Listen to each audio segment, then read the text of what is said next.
Ini adalah kehamilan pada sekitar 25 minggu dan seingat saya ini bayi tabung ya dari sejawat karena infertilitas primer. Jadi kondisi bayi tabung ini, dan seingat saya juga ini bayinya bayi kembar. Hanya sejawat saat merujuk dia mencurigai kok bayi kembar satunya ini ada kecurigaan ke arah Down syndrome karena di rongga perutnya terlihat seperti ada gelembung di bawahnya lambung. Jadi curiga itu ususnya tidak nyambung ke lambung. Nah, kalau istilahnya atresia duodenum atau usus tidak nyambung itu ciri-ciri kalau Down syndrome. Tapi apakah benar itu Down syndrome? Maka kita cek satu-satu. Nah, di sini kita ngelihat aliran darah di jantung, 4 ruang jantung normal. Sementara bayi kembar satunya itu semuanya tidak ada masalah, keseluruhannya normal. Jadi kecurigaan yang Down syndrome ini pada bayi satunya. Jadi kan dia kembar non identik ya, dibuatkan 2 embrio. Nah, janin yang satunya ini yang dicurigai Down syndrome. Ya tetap kita anjurkan pemeriksaan genetika ya untuk menyingkirkan ciri-ciri Down syndrome dari genetika itu. Nah, ini yang kita lihat ini. Jadi rongga perutnya ini ada gelembung lagi. Ini kandung kencingnya. Nah, terus ini yang kita curigai, kok ada massa kistik ya, cystic mass. Apakah ini kista isi cairan? Tapi apakah benar ini struktur lambung yang tidak nyambung? Kita amati paling akhir saja. Jadi lakukan pengamatan yang paling mudah dulu ya. Nah, nanti yang paling akhir baru kita telusuri dengan teliti. Kita lanjut melihat tulang punggung bayinya bagus. Tidak ada kelainan. Ya, tadi jantung kita sudah lihat, tulang punggung sudah, wajah sudah. Oke, kita sekarang mulai ke struktur. Setinggi apa sih struktur kista itu? Nah, kita lihat tingginya seberapa. Jadi patokannya dari tulang punggung. Oke, ini lambung. Lambungnya jelas terlihat kok. Artinya jelas lambungnya bisa mengisi normal. Terus usus tidak ada yang membesar, tidak ada yang melebar, artinya ususnya bagus. Dan ketuban, meskipun ini hamil kembar, kantung ketuban yang satu yang tempatnya dia sendiri kamarnya normal. Artinya bayi bisa minum dan bayi bisa berkemih normal, saluran cernanya bagus.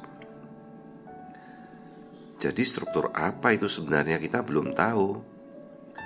Ya sambil memeriksa kita terus berpikir ya. Jadi pemikiran kita, ini struktur apa, kasus yang sangat jarang kita temukan. Saya saja seumur-umur jadi dokter kandungan, saya sudah 20 tahun ya baru melihat pertama kali.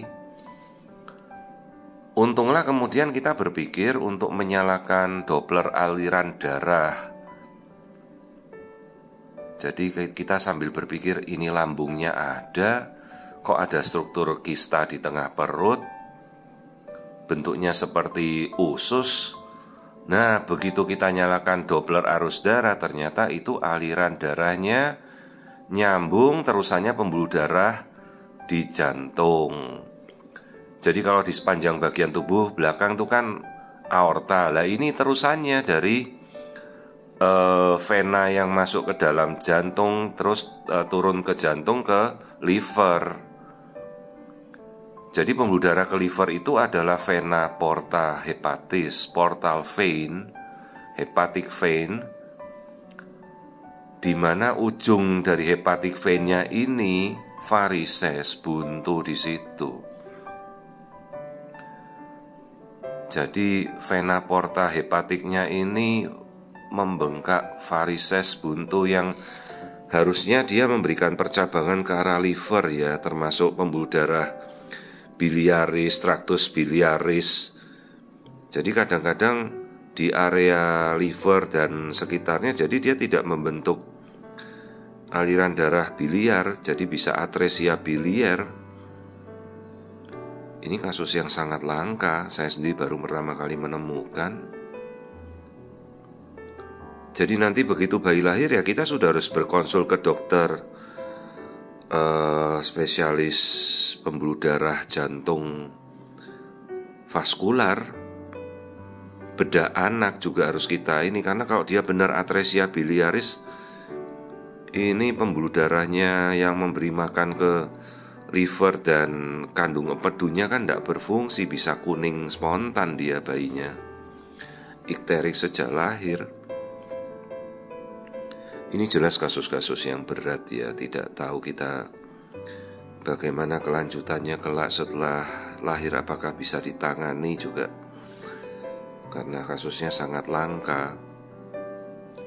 Jadi teman sejawat yang merujuk saya kembalikan bahwa ini bukan Down syndrome, ini bukan sumbatan usus ke lambung. Jadi ini adalah varises dari hepatic vein atau vena porta hepatic yang memberikan makan ke arah liver, jadi venanya tuh bumpet lah gitu.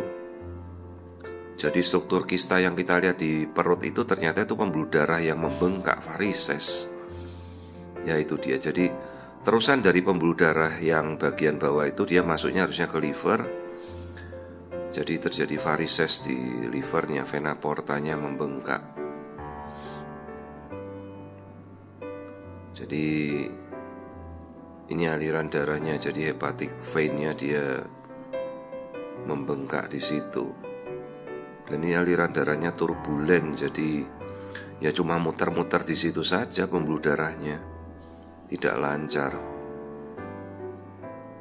Nah kalau janin kembarannya normal, ini janin B yang terkena, ini kasus yang sangat langka. Saya baru pertama kali menemukan kasus varises hepatic vein ya. Ya prognosisnya belum tahu ini, karena juga tindakannya cukup sulit. Bagaimana mau membetulkan pembuluh darahnya nanti, apakah setelah lahir langsung operasi? Jadi pasien kita anjurkan juga berkonsul ke dokter bedah anak, persiapan, dan bisa kita tanya juga pada dokter spesialis vaskuler ya, bedah vaskuler ini, yang nanti menangani pembuluh darah itu. Ya selama dalam kandungan dia akan tetap bertahan, tidak ada masalah. Tapi setelah lahir ini kita belum tahu fungsinya bagaimana, fungsi pembuluh darah yang ke livernya nggak jalan begitu. Dan ini kan resiko dia peningkatan tekanan darah si bayi nanti waktu lahir ya. Yang kita takutkan itu kalau sampai pecah, ya kayak orang stroke pada pembuluh darah yang dipompa itu tidak bisa keluar kan, bisa pecah itu, bisa perdarahan di abdomen ya. Jadi ini adalah struktur kistik bagian perut yang membesar, ternyata itu adalah pembuluh darah liver yang buntu, jadi varises pada vena porta hepatis. Bayinya kembar dan tidak identik. Kembaran yang satunya normal, ini kembaran yang kedua. Dan kita temukan ada masalah pada pembuluh darah di livernya. Saya baru pertama menemukan kasus seperti ini dan kecurigaan atresia biliaris ya. Jadi pembuluh darah yang memberi makan ke arah liver dan kantung empedunya tidak berfungsi. Jadi tidak diketahui juga dan ini bagaimana ini fungsi livernya bisa bertahan apa tidak. Dan bisa jadi bayinya tuh sejak kuning jadi ikterik atau kuning sejak lahir ya. Dan itu peningkatan bilirubin yang tidak bisa turun, bilirubinnya tinggi, bayinya jadi kuning ikterik ya, bisa bersifat letal atau mematikan ya sejak nanti bayi itu lahir. Ya orang tua sudah kita edukasi kondisi tersebut pada mereka.